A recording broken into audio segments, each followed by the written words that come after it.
ბატონო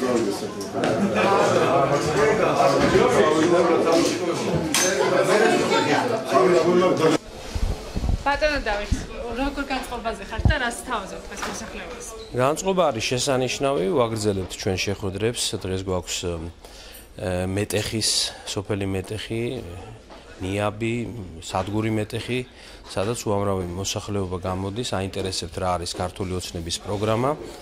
გავისაუბრებთ, გავაცნობთ მე ჩვენს დაპირებებს, რომელიც რეალურად შესრულდება და ცხადია მოვისვენ მათ კითხვებს, გავცემ პასუხებს და ასე გავაგრძელებთ ურთიერთობას ჩვენ ამორჩეველთან. მადლობთ.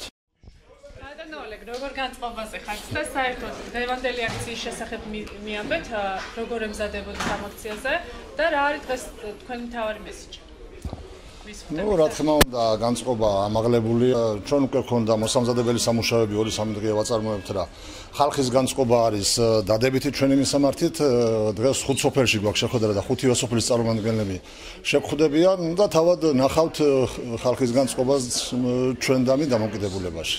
ძალიან დიდი მადლობა.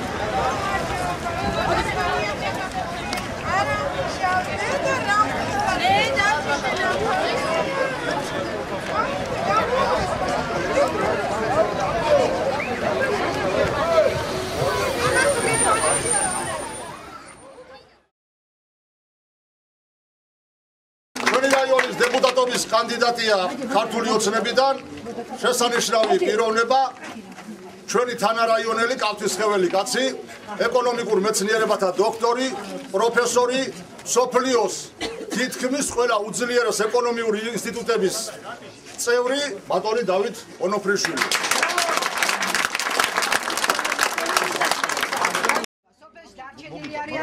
მარტო მოგვწევი რომ მოვიდე რა გავაკეთო ახალგაზრდა. სწორია? დაიცალა 100%-იანი მართალია. კულტურის სახლი გასაკეთებელია? აი სოციალური ფონი ისეთია როგორც ყველგან რესპუბლიკაში? გაუარესდა. და პირიქით გაუარესდა. ყველაზე დაბალ ფენაზე არის სოფლის დარგში. დაუსაქმებლობა არის ყველაზე დიდი პრობლემა. დოვრები გაყიდულია. ეკონომიკას უნდა ეშველოს. რასაც ხალხს უნდა ეშველოს. დასაქმებას უნდა ეშველოს. ასეთი არის ბატონი ონოფრიშვილი. ყველა ძალიან კარგად იცის რა არის კოლუმბიისა და ჰარვარდის უნივერსიტეტები. სხვებს ასწავლის. სხვებს ეუბნება რომ ის ქართველია და ღირსეულია. მოდით რა ჩვენ ყავდეს ესეთი ღირსეული ადამიანი. მინდა გითხრათ რომ ალბათ ყველა დაიღალა იმ ცრუ დაპირებებით, რასაც დღეს ნაციონალური მოძრაობა აგრძელებს იმ დაპირებებს. რომ ამოიღოთ თქვენ მაგათი 5 წლის წინანდელი სხვადასხვა დაპირებები, რომ ყველა სოფელს ექნება გაზი, ყველა სოფელს ექნება წყალი. სკოლებზეა ლაპარაკი, ბავშვები ნორმალურად ვერ სწავლობენ, იმიტომ რომ ცირია შენობა და ნესტიანი არის. ყველა ეს პრობლემა პრაქტიკულად წლებია გადაუწყვეტელია და ნაციონალურ მოძრაობას ახსენდებათ მარტო მოსახლეობა და ხალხი, როცა არჩევნებამდე 2 თვე დარჩება და მე შემოირბენ და ეხლა გეტყვიან, რომ აი შენ 1000 ლარიან ვაუჩერს მოგცე. ეს 1000 ლარიანი ვაუჩერი არის 4 წელიწადზე. წელიწადზე გამოდის 250-თან ოჯახზეა. 250 ლარი. 250 ლარი წელიწადზე რომ 12-ზე გაყოთ, გამოგივათ 20 ლარი ოჯახზე. და თუ 4 კაციანი ოჯახია, ნუ მეძე რო არა ვთქვა. კაცზე გამოდის 5 ლარი. და ეხლა გეუნებია რომ მოდი მე ყოველთვე 5 ლარს მოგცე, მოგოთ ხმა მომეცი შენ. თან გეუნება რომ ეს დახმარება 4 წელი გექნება. ანუ იმას კი არ ფიქრობენ რომ მე დაგასაქმებ, რაღაცას გამოგისორებ. კიდე 4 წელი 5 ლარს მოგცე, მოგონ დღეს ხმა მომეცი. და ესეთი ცრუ დაპირებებით უნდათ რომ გააგრძელონ ცხოვრება და მე მგონი ხალხი დაიღალა და უკვე აღარც უნდა მოტყვილდნენ ასეთი დაპირებებით რა. რა გვინდა ჩვენ გავაკეთოთ? პირველ რიგში, რასაც ქართული ოცნება და მე თავისთავად პირდები კასპის რაიონს, რომ ეს არის უფასო ჯანმრთელობის დაზღვევა ყველას. ამბულატორიული მომსახურება, ოჯახი, სოფლის ექიმი, სპეციალისტები, რამდენიმე გამოკვლევა. ეს უფასოდ იქნება წელიწადში, როგორც მინიმუმ. შეღავათები პენსიონერებს და სხვებსაც წამლებზე, ძირითადი მოხმარების წამლებზე. სასწრაფო დახმარება, ჰოსპიტალური მომსახურება, ონკოლოგიური, ეს ყველაფერი გექნებათ უფასოა.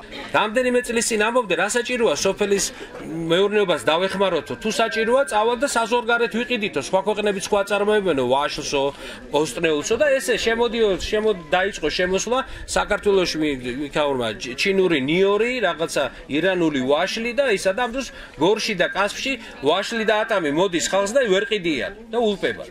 ეხლა დაიწყეს. ამიტომ თქვენ მე მინდა რომ აი ეს განსხვავებები დაინახოთ და თუ გინდათ ამ ქვეყანაზე რაღაცა შეიცვალოს, უნდა მობრძანდეთ და ის შემოხაზოთ. დანარჩენს მერე ჩვენ მივხედავთ, თქვენ შემოხაზოთ, ჩვენ დავიცავთ, ყველა ერთად დავიცავთ იმას მერე.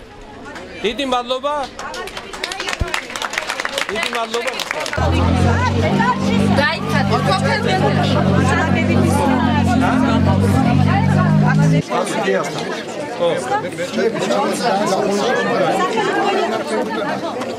აღწერეს?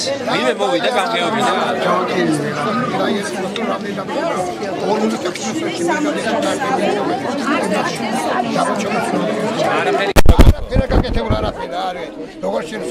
აიგრე მუშაობედა, ეხლა ჩვენ დაგვიჭირეთ ხარი და ესე კი აღარ იქნება გამგებელსაც თქვენ აირჩევთ სოფელში, ვინც თქვენ გინდათ. და იმ ბიუჯეტშიც მეტი ფული იქნება, რომ თქვენ დაგეხმაროთ.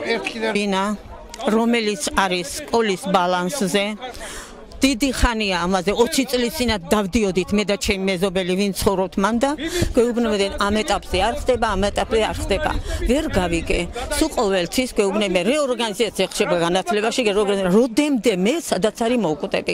ვარ მარტო ხელა. ყველაზე მტკივნეული ჩემთვის კიდე მეორე, რომ მე ყველანაირად მეკუთვნის დახმარება სოციალური. ერთი ვარ მარტო, ბინა არა მაქვს, ავადმყოფი ვარ, პენსიონერი ვარ, ნაკვეთს ვერ უვლი. უსახსრობის გამო.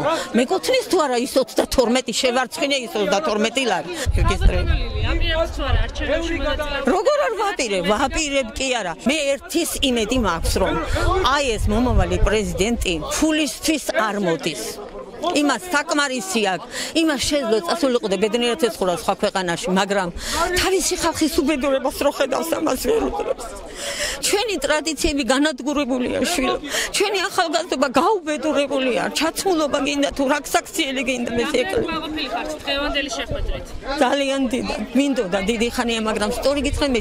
ეხლაც მეშინი აქ არიან დამსმენები. მე თვითონ ვერ ნახე. დამსმენები არიან, ეგენი ეხლა მიიტანენ იქ ნაციონალებთან ამბავს და რა იქნება ხალხი არის დაშინებული და დაშოკშია რა როგორ კიდე აი ეს არის ჩემი გულის კივილი. დიდი მადლობა.